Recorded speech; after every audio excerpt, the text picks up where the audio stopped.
des migrants Sur que la nous avons question vus. migratoire, j'aimerais qu'on rappelle d'abord quelques vérités et qu'on présente quelques faits loin de tout discours émotionnel.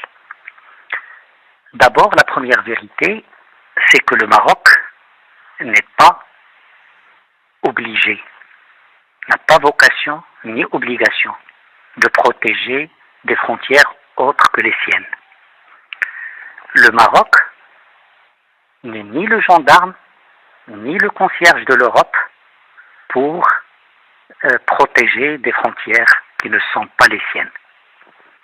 Le Maroc ne le fait pas par injonction, ni par obligation. Le Maroc a fait, et on va revenir sur les faits, a fait beaucoup dans la coopération migratoire, pas par obligation, pas par rapport à une contrepartie. Il l'a fait par rapport à un partenariat.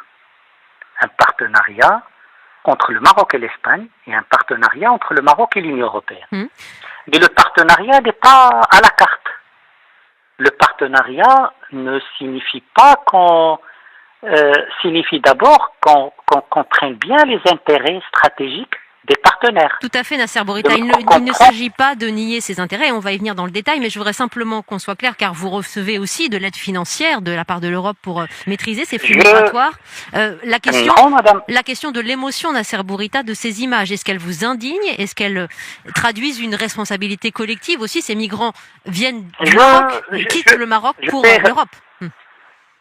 Alors d'abord, le Maroc n'a jamais agi pour rendre service contre une solde ou une contrepartie financière.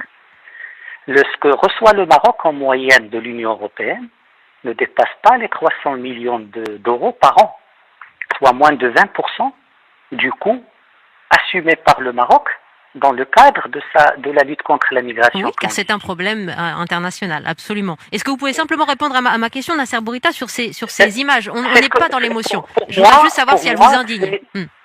C'est d'abord une crise migratoire née d'une crise politique entre deux partenaires.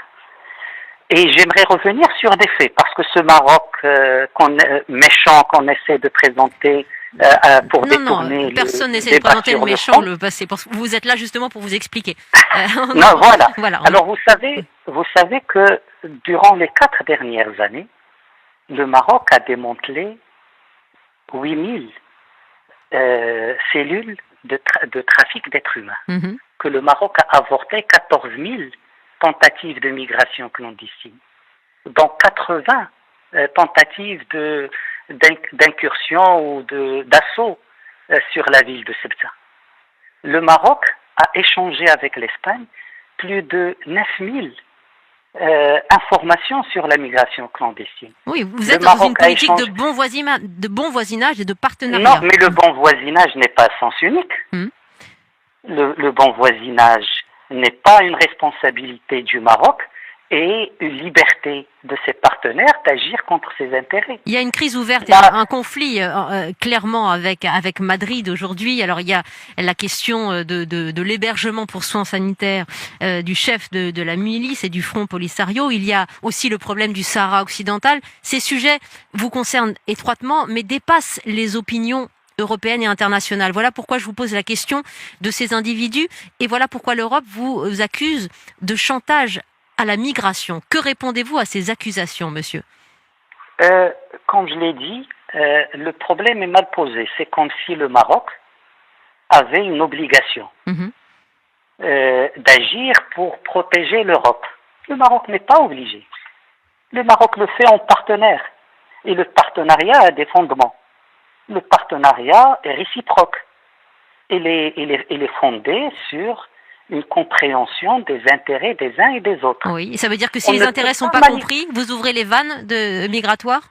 Non, ce que je dis, c'est que on ne peut pas manigancer le soir contre le partenaire et lui demander le lendemain d'être loyal. L'Espagne n'a pas consulté l'Europe avant de prendre les décisions qui touchent les intérêts du Maroc. L'Espagne n'a pas consulté l'Europe avant de passer outre des normes même Schengen pour accepter l'entrée de manière frauduleuse d'une personne recherchée par la justice espagnole. Donc l'Espagne a créé une crise, il veut la faire assumer à l'Europe.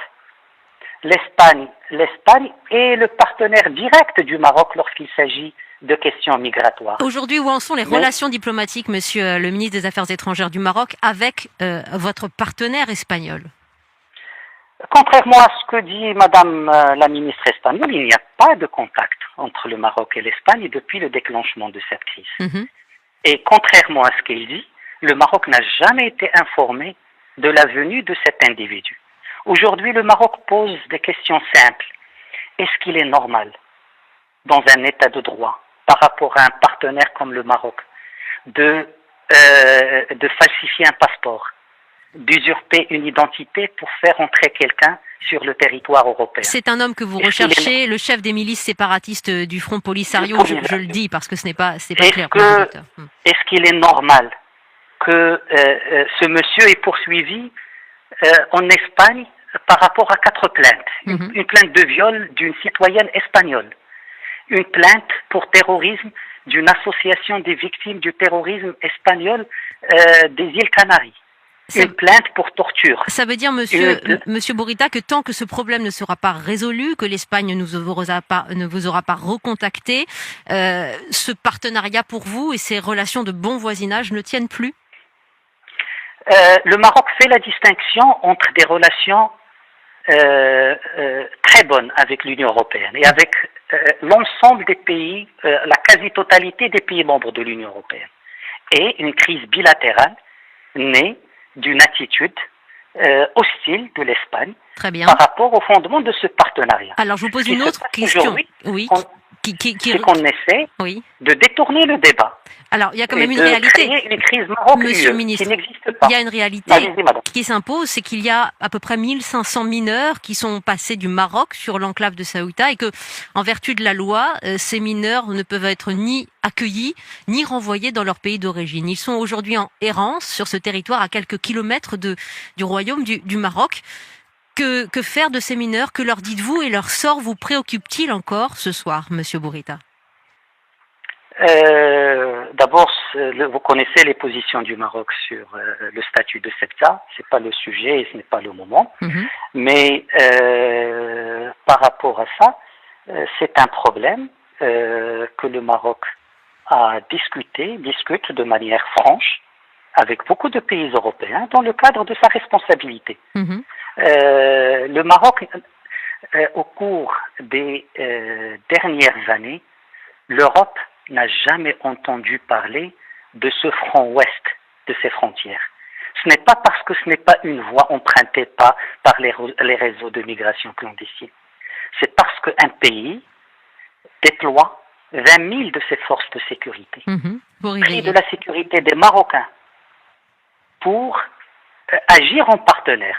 Et là, il y a eu une faiblesse ou une faille aujourd'hui qu'il faut résoudre. Et il y a d'abord aujourd'hui un problème de confiance, un problème de respect mutuel avec le partenaire direct dans cette affaire qui est l'Espagne, par rapport à une crise que l'Espagne elle-même a créée. Merci. Et c'est aujourd'hui à l'Espagne de trouver la solution à cette crise. Merci. Et si l'Espagne pense que la crise pourrait être résolue en exfiltrant le monsieur par les mêmes procédés, c'est qu'il cherche le pourrissement et qu'il cherche l'aggravation de la crise, voire même la rupture. Votre position est claire et vous avez aussi éclairci un certain nombre de questions sur ce conflit entre votre pays, le Royaume du Maroc, et l'Espagne autour de cette crise aussi migratoire. Merci Nasser Bourita, ministre des Affaires étrangères du Maroc, d'avoir été sur Europe 1 ce soir.